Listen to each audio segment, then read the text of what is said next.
Break के बाद स्वागत है आपका। डीसीजीआई ने मॉडर्ना के कोविड-19 टीके को आपात इस्तेमाल की मंजूरी दे दी है। मतलब ये कि कोरोना के खिलाफ लड़ाई में भारत को एक और हथियार मिल गया है। मॉडर्ना को मंजूरी मिलने के साथ ही भारत में अब तक 4 कोरोना वैक्सीन को इजाजत दी जा चुकी है। तीसरी लहर पर वार, मॉडर्ना भी तैयार। मॉडर्ना की वैक्सीन को डीसीजीआई से मंजूरी, आएगी तीसरे चरण के टीकाकरण में तेजी। कोरोना की लड़ाई, चौथी vaccine I. This vaccine is potentially available, will be available. कोई ट्रायल की जरूरत नहीं है, ट्रायल कोई नहीं। मतलब ये कि देश में अब कोरोना पर चौतरफा वार होगा। कोविशील्ड, कोवैक्सीन और स्पुतनिक के बाद अब बाजार में मॉडर्ना की वैक्सीन भी आने वाली है। अमेरिकी कंपनी मॉडर्ना की कोरोना वैक्सीन के आपात इस्तेमाल के लिए डीसीजीआई ने मंजूरी दे दी है।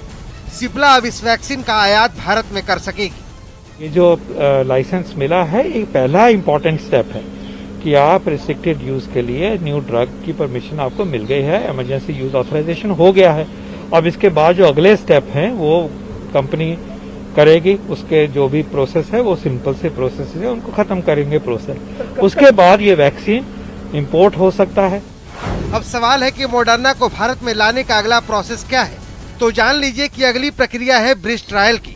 माना ये जा रहा है कि सिप्ला को देश में 100 लोगों पर ब्रिज ट्रायल की शर्त पूरी करनी होगी, जो कि बेहद आसान है, क्योंकि इससे पहले विदेशी वैक्सीन को भारत में अप्रूवल देने से पहले 1500 से 1600 लोगों का ट्रायल करना जरूरी था।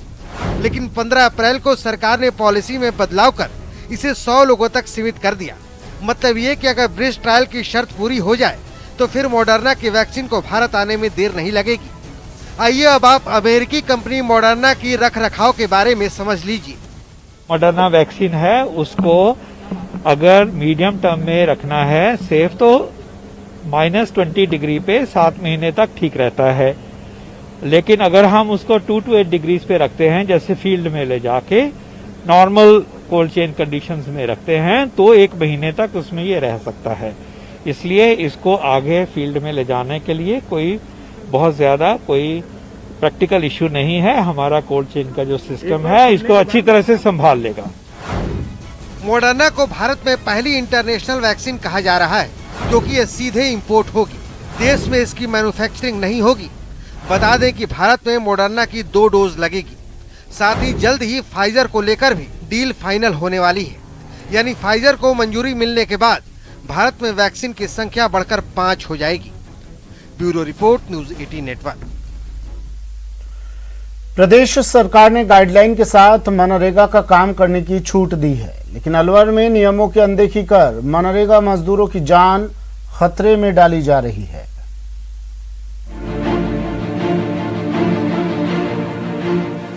मनरेगा का काम खतरे में, मजदूरों की जान।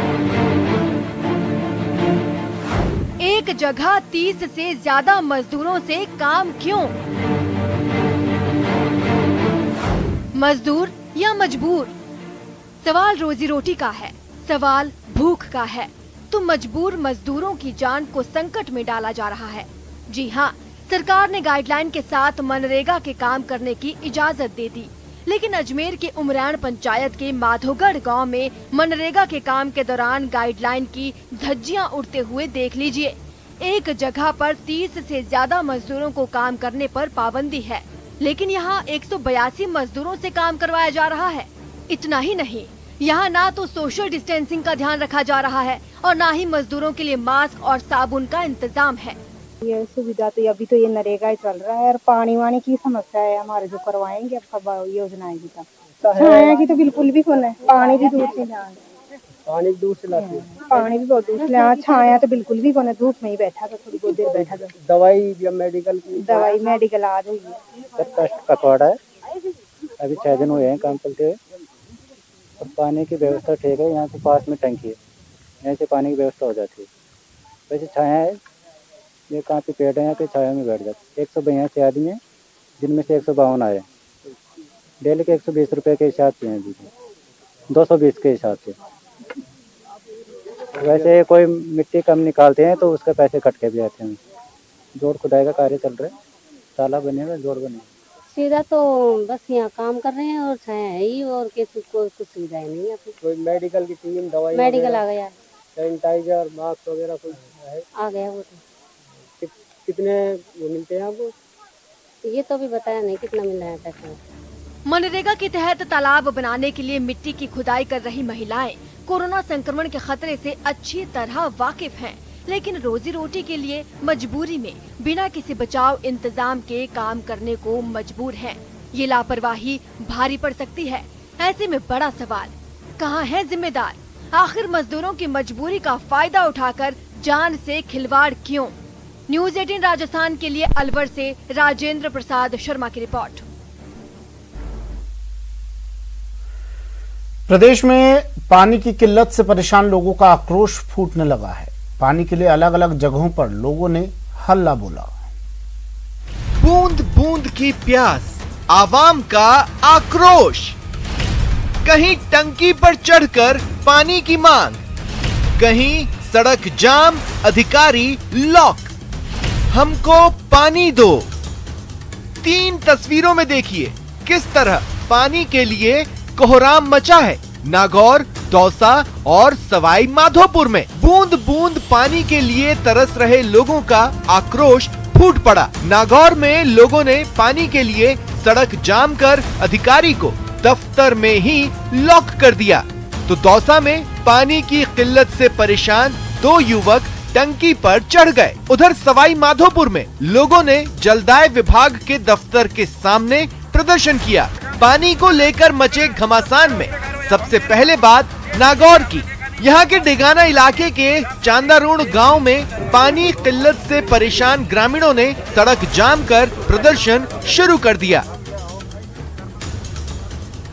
इस दौरान गुस्साए ग्रामीणों ने ग्राम विकास अधिकारी और सहायक को आईटी सेंटर के कमरे में बंद कर दिया। इसकी सूचना मिलते ही पुलिस और प्रशासन के अधिकारी मौके पर पहुंचे, ग्रामीणों को समझाया। दरअसल ग्रामीणों का कहना है कि बूस्टर जलने की वजह से 20 दिनों से पानी की किल्लत है, लेकिन उसे ठीक नहीं किया जा रहा। गांव में पानी का बूस्टर जड़ा हुआ है पिछले 20 दिन से। सरपंच साहब को, पीएचडी डिपार्टमेंट को, ग्राम सेवक जी को, सबको कम से कम 20-20 बार सूचित कर दिया। इसके बावजूद कोई समाधान नहीं है। सरपंच खुद फोन उठाता नहीं है। लोगों ने कह रहा कि 15 दिनों से बूस्टर जल गया था, बूस्टर कहीं मिल नहीं रहा। एक बार वो पुराना था, उसको रिपेयर करवा के लाए, वो वापस जल गया, वापस भेजा है, नया बूस्टर मिल नहीं रहा है। इधर दौसा के मानपुर में पानी के लिए लोगों ने प्रदर्शन करना शुरू किया, तो इस दौरान 2 युवक टंकी पर चढ़ गए और पानी की किल्लत दूर करने की मांग करने लगे। इसकी सूचना पर जलदाय विभाग और पुलिस प्रशासन के अधिकारी मौके पर पहुंचे और पानी की समस्या दूर करने का भरोसा दिया। तब कहीं जाकर दोनों युवक टंकी से नीचे उतरे।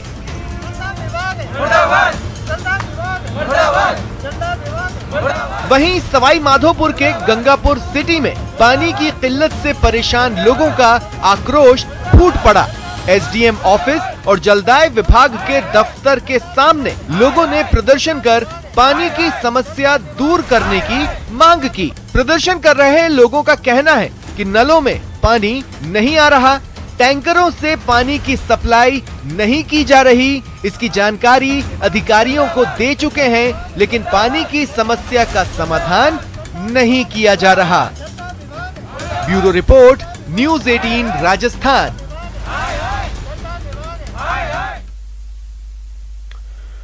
बीजेपी में चल रहे घमासान के बीच 22 साल पुराने एक लेटर ने हलचल मचा दी है।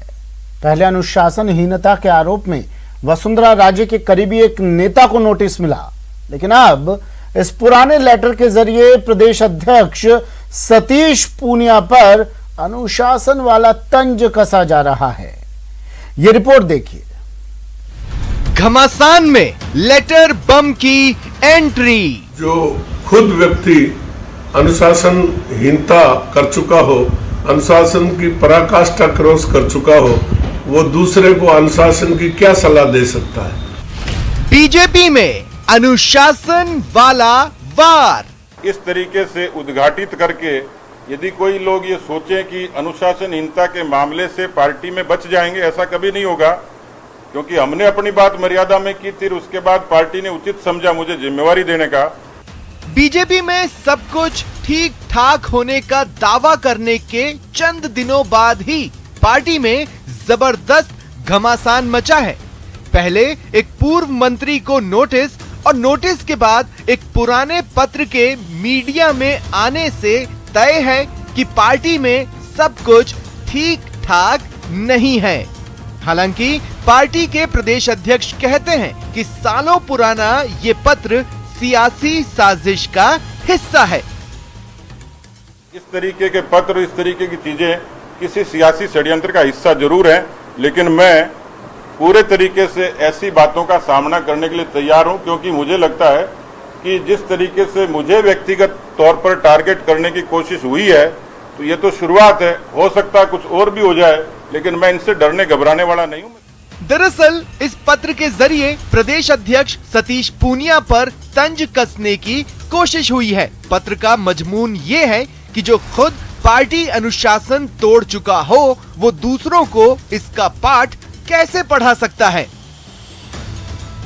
जो खुद व्यक्ति अनुशासनहीनता कर चुका हो, अनुशासन की पराकाष्ठा क्रॉस कर चुका हो, वो दूसरे को अनुशासन की क्या सलाह दे सकता है। इस तरीके का पत्र ये अनुशासनहीनता नहीं थी। अपनी बात को पार्टी के मंच पे कहा और उसके तत्काल बाद ही 22 वर्ष का मेरा ट्रैक, उसके तत्काल बाद मुझे पार्टी ने राष्ट्रीय कार्य समिति का सदस्य बनाया, पंजाब का प्रभारी बनाया, उसके बाद सभी मोर्चों का प्रभारी बनाया। आइए आपको बताते हैं कि प्रदेश अध्यक्ष सतीश पूनिया के इस पत्र में ऐसा क्या है जिस पर बवाल मचा है। सतीश पूनिया का ये पत्र 22 साल पुराना है। 1999 में पूनिया ने भाजपा युवा मोर्चा के अध्यक्ष पद से इस्तीफा दिया था।